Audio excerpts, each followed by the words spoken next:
Hey, good morning, everybody. It is Sunday, January 12th.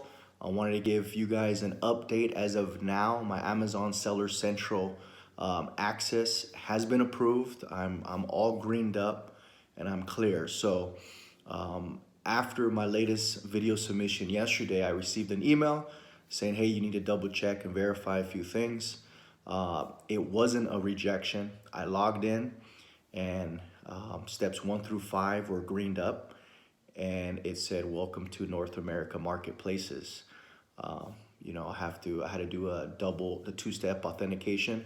After I did that, access to the Amazon selling portal was granted. So I wanted to give you guys an update. Hopefully the steps from my last video where I walked through setting up the account, they worked for me. So I just want to put that out to you guys. Good luck on your journey. Hang in there, and I'll be soon updating everybody with numbers of where I'm at as soon as the team starts buying inventory, and most definitely my first sale. So stay tuned for this next video. So it's about to take off. Just want to give you guys an update. All right, we'll talk to you soon.